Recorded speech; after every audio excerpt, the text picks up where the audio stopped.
Good morning, everyone. So, today is July 22nd, 2026, and today we are having our Hindu newspaper. And as we continue our editorial discussion for today, so there are only two articles which is I found important. One is this article about building an Atmanirbhar philanthropy ecosystem. So, it's about funding, about the recent FCRA Act and the changes brought into it, and there are some suggestions by the writer itself, some changes into the FCRA Act he suggested through this editorial. So let us continue our discussion from this first article. So there is two things in this article which I am going to highlight. It's about philanthropy, the first thing here you can see, and the second thing about FCRA. So what are these two things? The first thing which I want to highlight, which we should know about the definition of what is being called as philanthropy and what is FCRA. So FCRA is nothing but Foreign Contribution Regulation Act. This act is being enacted on 1976 during our emergency, and it was being regulated under the Ministry of Home Affairs in Government of India. And this FCRA Act being brought forth for the regulation of the NGOs, where the civil society and the NGOs which are prominently receiving funds from the foreign aids or the foreign countries as a fund for their developmental projects. Now, what is philanthropy? So, philanthropy is kind of a donation initiated for the upliftment of the society and for public good. Through this funding, the social welfare development projects is being funded by anyone, like anyone who is a philanthropy is basically the one who funds the social welfare projects through NGOs and civil society. So as per the article, there was a time when Indian NGOs used to depend more often for funding to the foreign firms. So there are more NGOs which we are having in the nation. So basically the domestic NGOs, they used to look forward to the foreign countries for aids and for funds and all the things for their work, for the purpose of the social work they are doing in the domestic purpose. So basically they have to avail the FCRA Act to avail the benefits to go for, because they have to come under the regulation of FCRA. By then they have to go through the registration also. They have to take one registration of FCRA, then after that they can receive the foreign funds. But as per the article, where writer wants to highlight the rise of domestic giving. So since last some couple of years, there is a shift of funding from foreign funds to Indian domestic funds provided to all the NGOs. There is a shift we are seeing. So as per the article, there is a rise of domestic funding, because as we see there is a gap, because as per the FCRA we see that since last couple of years, before it having the strict regulations or suggestion of strict regulation came, before it was like, we see that since decades we are seeing it's about 10,000 crore to 22,000 crore, which the money has been received from the NGOs. Also, there is a significant rise came to notice since last couple of years in domestic public giving, which already also being seen and highlighted in this article. So there are more people are coming in the domestic provisions where they are publicly funding the NGOs and in their social welfare works and social welfare projects.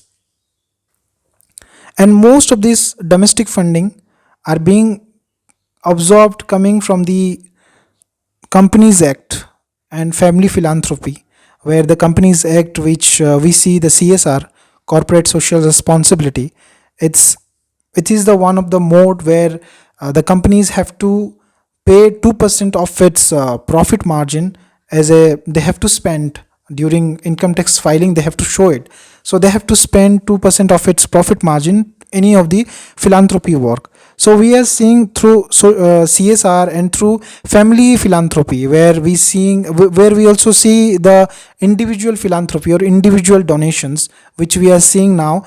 Now most of the NGOs were receiving more often it and more of it as comparison to the FCRA or as comparison to the foreign funding.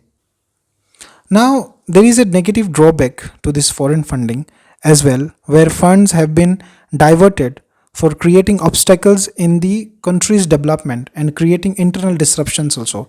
We had seen so many articles, we had seen so many news, we had seen so many incidents where there must be some people who would be raising concerns, and they are not being raising concern because they are getting manipulated by some foreign funded NGOs and all to bring obstacle in the nation's development. So this is also a thing where government is planning to bring strict regulation to tighter regulations to the FCRA Act, where they want to regulate and they want to just purify the NGOs, which were they don't want the NGOs to bring obstacle to the development of this nation. They are bringing the regulation to purify them and to bring them into the limelight. And this article also highlights about the rise in the foreign funding after getting the strict regulations, which increase about 2 times. But as we compare to the domestic funding, it is still the domestic funding which is being the key hero for the funding as comparison to the FCRA, where writer also mentions it's as the movement or as the move towards the Atmanirbhar philanthropy, which we also seeing and which is being highlighted in this article by the writer. So the writer wants to highlight that the domestic philanthropy is hitting a benchmark of 1.18 lakh crore, which is the 5 times of the foreign giving. As comparison to the foreign giving, the writer was highlighting mostly about the domestic giving. Also, the writer wants to highlight that the new generation giver is taking giving and doing the philanthropy work as one of their stewardship towards the development of this nation, and also it's being seen as one of the responsibility in the society.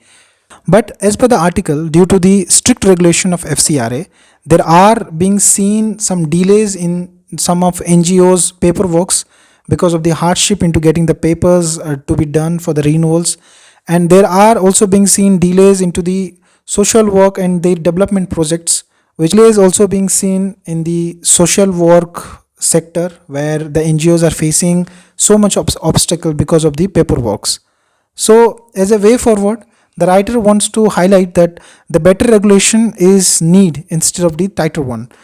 So this is where you can see the writer is highlighting that the goal should be better regulation, not just tighter regulation, because there are some more key points which the writer wants to highlight is about the penalties to be seen as per the severity of the violation. So the penalty should be based upon the severity of the violations. And other thing which the writer is mentioning here is about the need of an independent appellate body for the NGOs to appeal if there is any cause or if there is any concerns being raised. Then the NGOs can go directly to the independent body, to the appellate body, where they can apply and approach the body for the settlement, or for the appellate body actually can help them getting solved from all the discrepancies they are facing. At last, also the writer wants to highlight about the ATG regulations, the section ATG of the IT Act, where it is the need where the Indian tax framework does not yet signal the philanthropy is a national priority. Deductions under section ATG are usually limited to half the donation and capped at 10% of adjusted gross total income. So basically, the gap in the ATG also, it is to be regulated. It means to bring some structural changes into the section ATG.